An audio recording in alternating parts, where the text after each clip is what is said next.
The summer movie season has come to a close, and there were some great ones and there were some pretty bad ones, but it's time to rank them all. And just for reference, these are just the movies I saw in theaters over the summer. There were 22 of them, and I count the summer movie season as from the beginning of May until about midway through August, right where we are now. And that timeline is up for debate, but that's just what I'm choosing to go with. But in last place, at number 22, I have Animal Farm. If you saw the trailer for this movie, it probably made you never want to go see a movie again, but I put myself through the torture of going to see it. And even though it isn't as bad as it looked like it was going to be, it's still soulless slop that completely abandons and forgets the point of the book that it's adapting. And it's such a shame because Andy Serkis is a good director, and I was personally excited to see what he was going to do with this adaptation. I thought the voice cast looked really good. But man, this is one of the most incoherent, rambling, hollow nothing burgers I've ever seen in my life. At number 21, I have Young Washington. It's not the worst movie I've ever seen. There are some decent moments, but the pacing is very inconsistent, the writing is sloppy, and aside from a few very small roles from Andy Serkis and Ben Kingsley, the acting is completely hollow. The movie also uses a lot of AI, which is unbelievably stupid, and not only is it just a crappy thing to do, but you can also feel it in the movie itself. And like with most things that AI touches, it does more harm than good. At number 20, I have In the Gray. I saw the trailer for this movie and was immediately bought in. A Guy Ritchie action thriller with Jake Gyllenhaal and Henry Cavill and Rosamund Pike. Who wouldn't want to see that movie? But what we got is the fact that Rosamund Pike is in this movie for maybe 2 minutes at most. Gyllenhaal and Cavill are completely just there to be there, and every interesting action scene or moment from the trailer is cut out of one 10-minute sequence in the very end of the film. Everything else is slow, tedious, and feels like something you'd find in the bottom depths of Netflix, not playing in a movie theater. Next up, I have Scary Movie. It's not terrible, it's good to see the Wayans brothers back making these films, and naturally there have been some great horror movies in the last few years, so there are some solid references to those films. But some of the writing is just abysmal, lacking in both taste and substance, and sure, I get it, it's part of the Scary Movie franchise. Taste and substance aren't exactly its forte, but still, it's just an exhaustingly annoying watch that made me laugh maybe once or twice and failed the other 99% of the time. At number 18, I have Supergirl. I think the word to describe this is mediocre, and a lot of people say, oh, what's wrong with mediocre? Some of the MCU's first movies were mediocre. But the problem is that we've been seeing these comic book films for 20 years. We have the blueprint of what a good one looks like. So to be making one that just completely misses the mark like this is kind of inexcusable. And the most frustrating part is that there are actually some really good aspects, but for every great aspect, there's a terrible one as well. Millie Alcock is phenomenal as Supergirl, but Craig Gillespie's direction isn't. Jason Momoa feels like he was born to play the role of Lobo. He's great, but the movie's visuals look like a collage of just gray and black tones. And I even thought the story was fine enough, but the pacing is really poor, and the villain Krim has about as much depth as a puddle. And the ending needle drop, there's nothing really to say that hasn't already been said a million times, but it's pretty bad. At number 17, I have One Night Only. It's a really weird concept, naturally, and that concept is enough to carry it for about half of the movie, but it reaches a point about halfway through where the concept kind of has run its course, and it has to make a decision on whether it wants to be a tongue-in-cheek version of this premise, or if it wants to take itself seriously. But the problem with that is that the movie just refuses to choose. It tries to do both. So for every joke or two, there's a clunky line of exposition explaining one of the random rules of this world. Like, trust me, if I've turned my brain off enough to buy a ticket and be in the theater for this movie, you've got me. I'm not going anywhere. You don't have to sell me anymore. Callum Turner and Monica Barbero are fine. You can tell they're giving more effort than this script probably deserves, but overall, it's a forgettable film that I'm already struggling to remember. At number 16, I have Moana. If you've seen the original, you've seen this movie. It's essentially a line for line, shot for shot, song for song remake. And the problem with that is that I want to come to the theater for something fresh and original, something I've never seen before, and I'm getting none of that here. But the upside is that when you remake a really fantastic movie, shot for shot, line for line, you're still going to end up with a pretty decent movie. So yeah, the characters work, the story still works, I just can't appreciate it fully because I've seen it before already and done better. At number 15, I have Evil Dead Burn. I'm just not a huge fan of the recent films in this Evil Dead franchise. I thought Evil Dead Rise was fine, and this film isn't terrible, it just feels like a compilation of the weirdest ways to kill somebody. Can that be entertaining? Sure. Are there some pretty cool kills here? Absolutely. But they're all held together by a hollow story that I don't think does nearly enough to justify what we're seeing. It also tries to dive deeper into the lore of this world and ends up feeling really disjointed for that reason. Like, I just watched someone get eliminated with the door of a dishwasher. I just watched a girl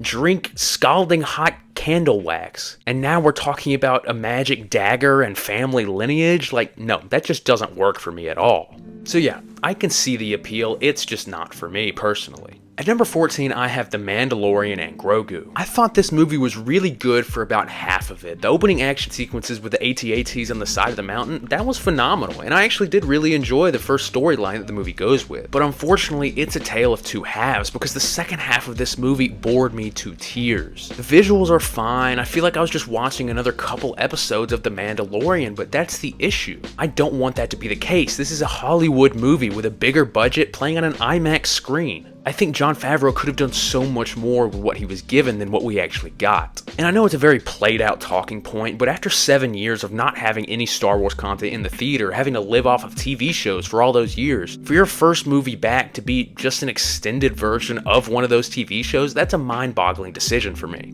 There are some good aspects, there are some bad, but I think mediocre is just the name of the game here. At number 13, I have Hokum. This is the first movie on this list that I can comfortably say that I enjoyed. It's a fresh and creative horror concept that has some genuinely unsettling moments and disturbing imagery. I think what it chose to do with the story works well enough, but I still do have some pretty significant issues here. I think it goes about 15 minutes too long, which is surprising because it's a relatively short movie, only about an hour 45 minutes, but it still managed to feel drawn out. And then I think it just tries to take on too many story threads at once to the point that by the end, they all feel a little bit underbaked. Overall, a really solid film with a few issues that are holding it back from being great. Next up, I have The Devil Wears Prada 2. I'd call this the first movie of the summer, and it still remains one of the better ones. I love the original Devil Wears Prada. It's the definition of a 2000s mid-budget drama comedy, but its sequel very much felt like the definition of a 2020s big-budget drama comedy. It's a sleeker and more modern approach to kind of the same story, but you have the same writers, actors, and filmmakers returning, so it was never going to be bad or unentertaining. But I will say this, and I know this is a novel idea, but maybe movies that don't need sequels shouldn't get sequels. Again, even though I thought the film was good, it feels like a chore trying to justify all these characters being together again for the first 25 to 30 minutes. The narrative feels very overstuffed, and the ending feels rushed and sort of anticlimactic. But it is Meryl Streep, Anne Hathaway, Stanley Tucci, and Emily Blunt sharing the screen again together. So even though it is the definition of studio greed, I can't help but enjoy it. Next up, I have I Love Boosters. On one hand, Boots Riley's film is absurdist, surrealist, anti-capitalist, genre-bending, and chaotic, but on the other hand, it's just a really fun time. I think the ensemble cast here is really the star of the show. Keke Palmer leads the way. Naomi Ackie, Taylor Page, Will Poulter, Demi Moore. Everyone understands the tone of this movie and what it's trying to be and fits that style perfectly. The story here is super weird and completely unpredictable, but it moves at such a frantic pace that it's impossible to take your eyes off the screen. The film is undoubtedly not going to be everyone's cup of tea. I wouldn't even say it's 100% my cup of tea, but I still enjoyed it. But heading into the top 10, I have Minions and Monsters. If you've been watching this channel for any amount of time, you know how I feel about the idea for this movie. I've said it a million times already, but I literally laughed out loud when I heard the concept. A Minions movie being a love letter to old Hollywood, 1920s cinema, that's insane. But what's even more crazy is the fact that it works so well. I feel like they're finally starting to understand how to write the Minions, these battling creatures that were originally meant to sell toys, as actual characters without sacrificing any of their comedy or charm. I also enjoyed how chaotic the story gets. Sometimes it's a bit much for its own good, like the third act goes a little bit off the rails, but I enjoyed how crazy it got sometimes. Like the B-plot of this movie is about a robot falling in love with a women's rights activist. Like that's the kind of unserious stuff we're dealing with, but I'd be lying if I said I didn't enjoy every single second of it. Number 9 is The End of Oak Street. This is the most recent movie on this list. It's in theaters right now, and I'd say that it's the film that ends the summer, but I actually enjoyed it a lot more than I thought I would. I didn't even know until a couple weeks before the movie came out that it had to do with dinosaurs, and that only made me want to watch it more, and all due respect to the Jurassic franchise, but this is how you make a dinosaur movie. Anne Hathaway and Ewan McGregor are exactly as fantastic as you'd expect them to be, both individually and together. Their dynamic is really great. I thought the action was engaging and really fun to watch, and the story was well written. It's easy in a movie like this to throw a couple of bland characters at the audience and say, okay, here are some characters for you to get attached to for a minute before we move on to the sharks or the crocodiles or the dinosaurs. But that's not the case here. Each one of these characters has depth, nuance, clear motivation, and goals. And that all makes for a much more enjoyable experience than I was expecting. But in the grand scheme of things, it's dinosaurs on the big screen. What more could you want? Number 8 is The Backrooms. Kane Parsons' debut horror outing is as technically well crafted as it is terrifying. The settings of The Backrooms does so much of that work already. It's so unsettling and it's hard to feel comfortable at any point, and I think the movie takes full advantage of that.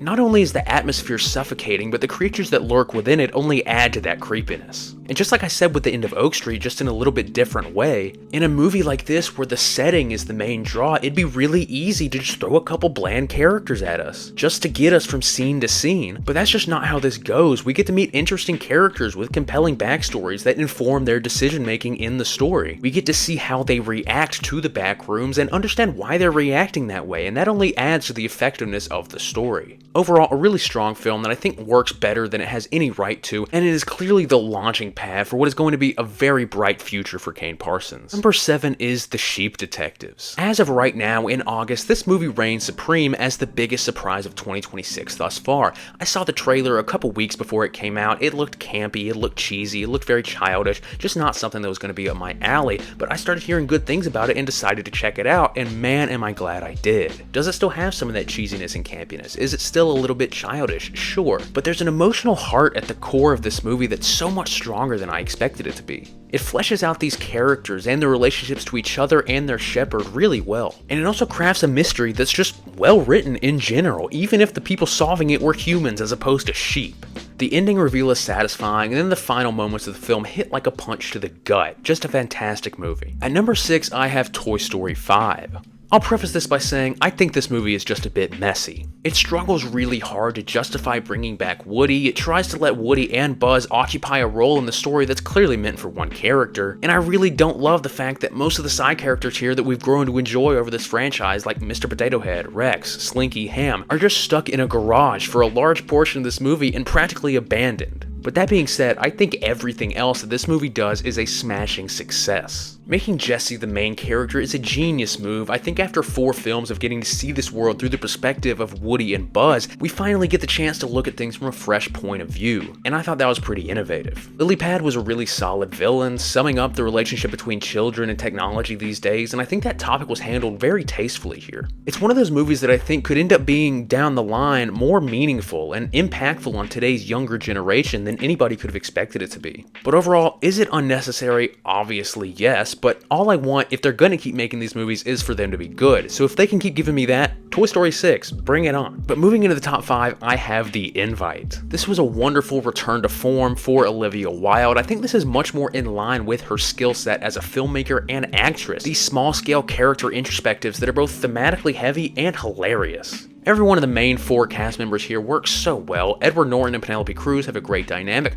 but the standout for me is Seth Rogen. I desperately wish he would take on more roles like this, because between The Invite and The Studio, he's showing that there's clearly a dramatic side to his acting ability that's a lot stronger than you would think from his comedy work. As for the movie itself, I already commented on how hilarious it was, but I was really laughing from start to finish. Does it go a little bit too far for me sometimes? Sure, but all in all, I think it finds a way to blend comedy and drama in a way that not many films can. At number 4, I have Disclosure Day. It's wild for me to look out and see how negative the public perception of this movie is, and I'd be lying if I said I didn't understand some of those commonly cited issues. In fact, I agree with a lot of them. The story isn't quite as strong as it could be. I think the setting is all wrong. It would have taken place better in the 90s as opposed to today. But the discrepancy is that I don't think those problems are nearly as significant as others do, especially compared to the high highs that I think this movie has in spades. Not only is the cast unbelievable and the story very compelling, but the ending had me on the edge of my seat more than any movie I've seen this year.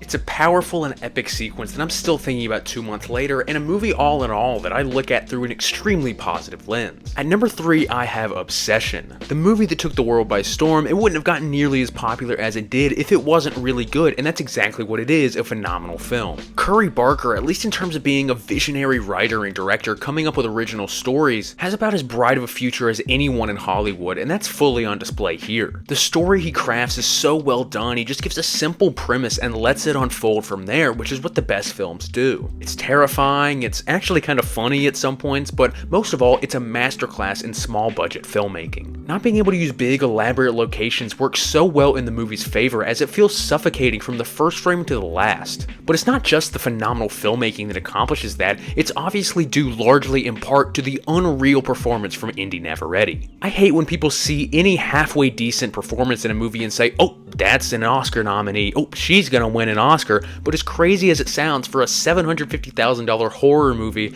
I actually do expect her to get nominated. And she deserves it. That's the level of lightning in a bottle we're dealing with here. It's a great film. At number 2, I have Spider-Man Brand New Day. I went back and forth between this and Obsession for the number 2 spot, but deep down, I'm a comic book guy, I'm a Spider-Man guy, and this is a perfect mix of both. It's smaller scale, it's street level, it uses these smaller New York characters like the Punisher and the Hulk to serve an actual purpose in the story, not just bringing in the Avengers for cameo's sakes. Sadie Sink is phenomenal here as Jean Grey, and I can't wait to see what she does going forward in X-Men and beyond. I think Tom Holland gives by far his best performance in the Spider-Man franchise and probably cements himself as the best Spider-Man with this film. And then for Ned and MJ, I'm still so shocked that they managed to find a way to bring them back into the story without it feeling forced and without cheapening the ending of No Way Home. I really don't have many flaws at all with this movie, and I can't wait to spend more time in this world. But at number 1, what else was it gonna be? It's Christopher Nolan's The Odyssey. What happens when the greatest living director decides to make his most ambitious project yet, adapting one of the most iconic stories ever written and filming it in the most prestigious format in cinematic history?